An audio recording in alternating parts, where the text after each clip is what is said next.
What's up YouTube? So I was gonna film like on Friday for an update for my truck, but my buddy Jack swung by and he was like, hey man, I've got this buffing compound. It's actually a marine grade. It's the shit, and I want to show you how magical it is. So he's over here right now working his magic, and if you guys notice, this area is super cleaned up. It's nice and shiny. He cut into the clear coat and basically brought all these scratches and everything, like lifted them out of the clear, I guess you could say. I don't really know how to explain it. If you guys understand like the buffing and you know, waxing compounds when it comes to, you know, paint on vehicles, you'll have an understanding of this. But essentially he's using a super gritty like compound here, and what it's doing is knocking down, you know, small layers of the clear coat and getting all these scratches out. So we put this tape line here and he's gonna show us like his magic, the scratch side versus the buff side. So go ahead and do your thing, bro, if you want. Let me see your magic. He also paints too, so you know what that means, guys. You know, if he can work the gun, I'll do all that bitch work.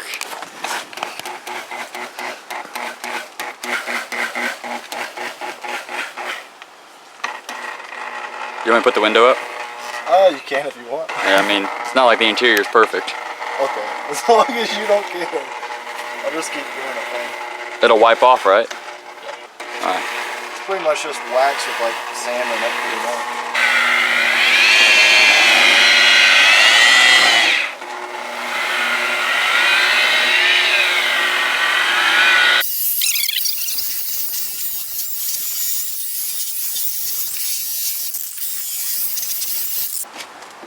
I'm sure all my paint and body guys on the channel, they're like, yeah, this is nothing new. Pretty much. But this blew my mind, dude.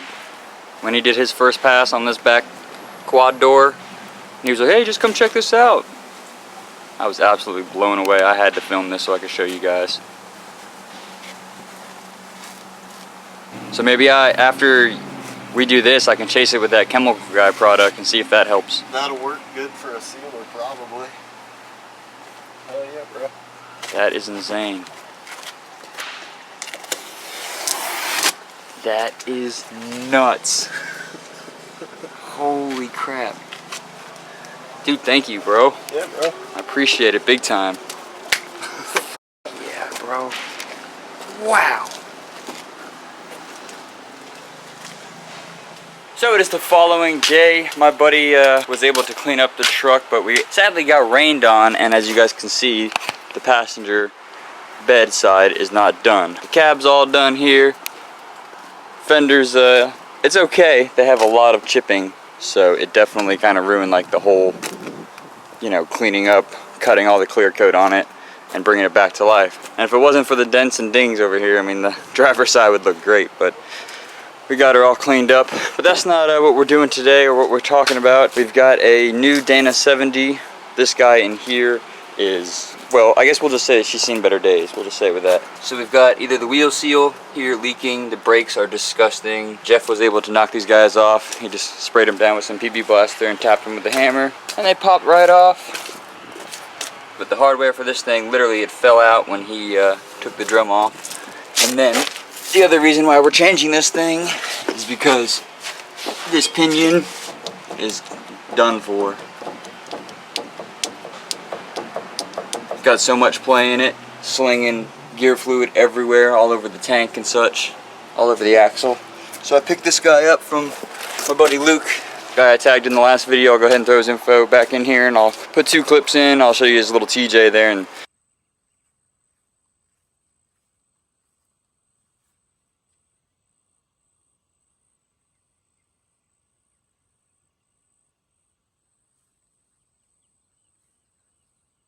when we were loading up the axle, we weren't like filming or doing anything crazy. We just wanted to go and grab the axle and get back home, especially driving around with a bad rear end.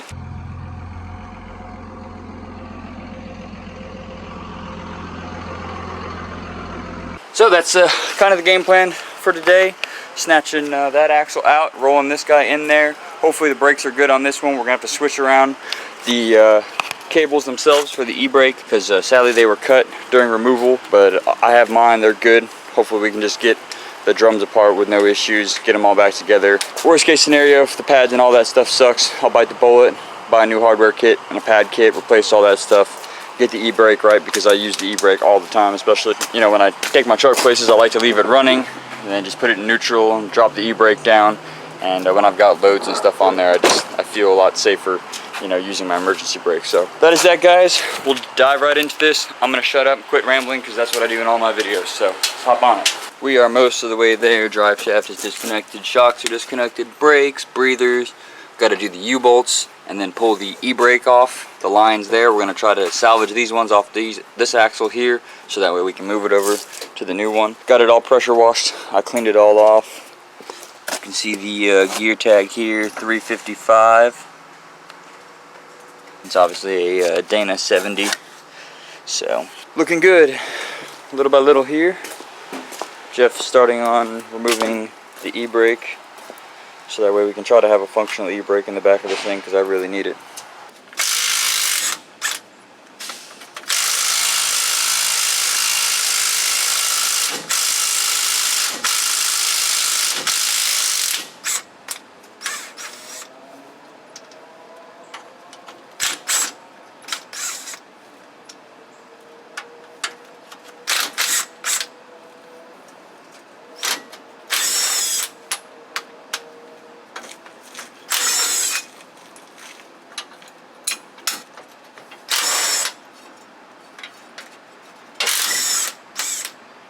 Ready?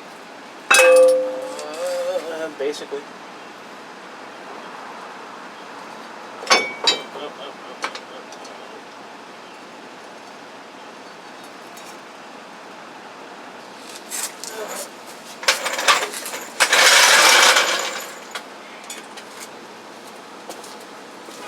Old axle is out. Really wasn't that much of a fight. Came out pretty easily. Got the brakes disconnected there, so the little block, that junction block, we can just swap it out on that axle. Hopefully we'll get this one under the jack and roll it up underneath there once we take the tires off, and hopefully we can line it up easily, get her done. But she's out. One piece of the puzzle here. On to the next one. Just like every video that I film, somehow, some way, Florida rains. But the new axle is in there, got the U-bolts on. We need to go ahead and torque them down all the way to spec. But she is in there. Once those are all torqued down, I can go ahead and start getting the shocks and the sway bar all bolted up. And then we'll have to play a little game with our e-brake lines. We might end up needing to grab a passenger side line. I think this is an older style axle, or a transition style axle. The brake line's coming out the back here. Don't know why. I don't know if there was a reason somebody messed with the backing plate, or if just that's how they're made. But sadly, the cable that's on the 2000, they have a different style axle. So we'll just have to grab a longer one and then reroute it, so that way we can have functional e-brake here in the back. This is kind of like one of the biggest reasons that I'm doing this. One, for the pinion, and two, for a new e-brake, because these things were shot. I mean, they were falling apart. Pieces were coming out, you know, as we were taking the drum off. We really don't have much to go. The hard work is done. Me and Jeff fought getting this thing in here. That axle weighs a good bit, and everything that could have fought us. The damn crack here got caught up with the jack, then we had to put the little jack underneath the pinion to get it to roll back up so we can line it up. This axle was filled with so much dirt and shit inside the actual tube, so when we went to go drop the block in there, these little holes where the block is supposed to sit, it was so packed that they wouldn't sit flush in there, so we had to pull it back out, clean everything, double check everything, make sure it would all line back up, and we finally got it. You know how it goes, it's always fun and games. Poor Jeffrey. I haven't been able to feel my back in 2 days now. Because you keep messing with axles. No, I keep messing just with Dodges in general. Poor Jeff. It's an extension of him. It's Chrysler. Actually, that's probably Fiat Chrysler. Mercedes. This is true Chrysler junk.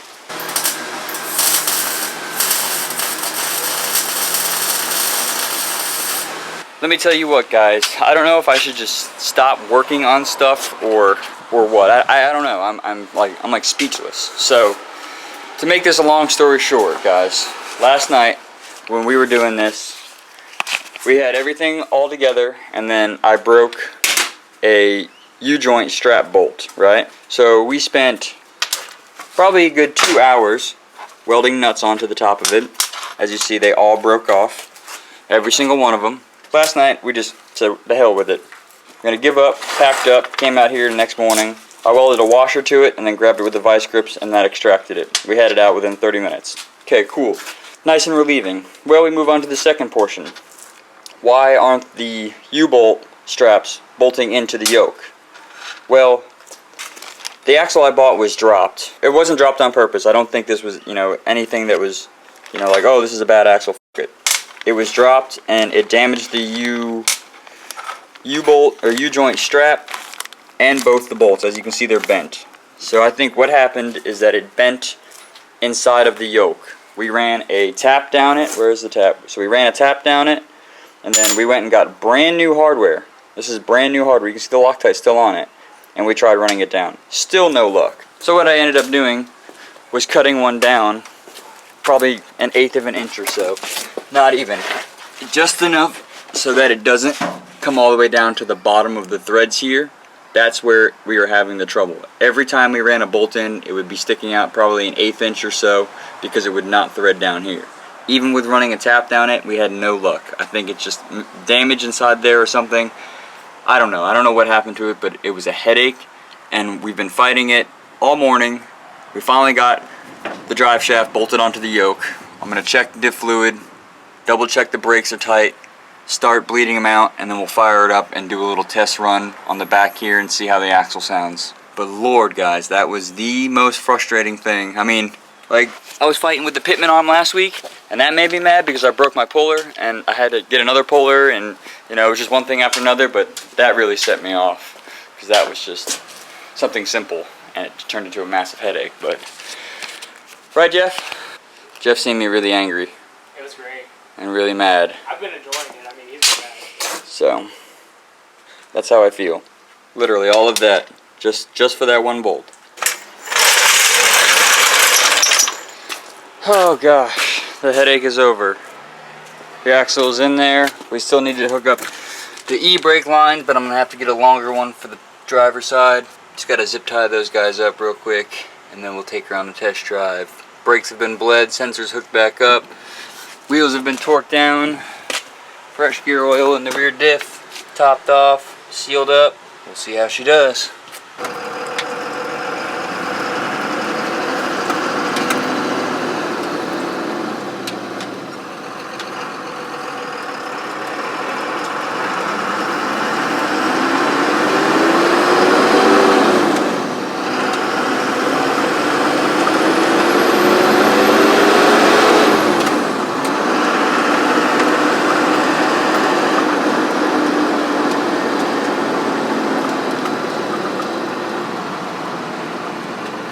Slow down. Winston ran this stop sign, bro, and about jumped this street in his 350Z.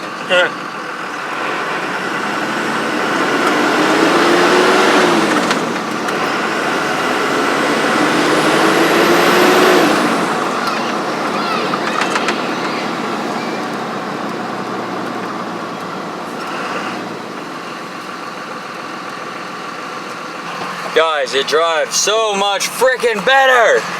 So much better. Thank you for your help. I know I'm angry. Always are. Jeff got to see the angry Travis. The really, get really mad because nothing ever goes right, Travis. If you know me and you hang out with me, you've probably seen it. You'll never see it on YouTube. You might see it like in my older videos, but I never film those types of things because I don't like putting it on my channel. This guy's all salty right now or something. I don't know what his problem is. Tired, dude. I told you I don't sleep. Now he's getting sassy. It's time for him to go to bed. You guys like my new Wrangler? Yep. I'm actually gonna trade this Cummins for him. Hey, we're gonna trade, right? You're taking the Dodge? Throw 15 on top, yeah. 15 on top. This man has got me screwed up in the head. Alright guys, I am so much happier. Like, you guys don't understand. The brakes in the back of this thing were trash. It made so much noise. It was like howling. And now we are good and golden. The last thing we got to do is get an e-brake for the passenger side, because for some reason this axle is actually a 94, so you guys can see that line right there. For some reason it comes out and around instead of the 2000 and 2002 where it's built in on the front side and they both come up and around. So finally, guys, you don't even know how annoyed I was. I'll explain to you guys in a second. What'd you say? There's something wrong with your front passenger turn signal. Is it going on and off or something? No, it's just missing. Oh, you mean the cover?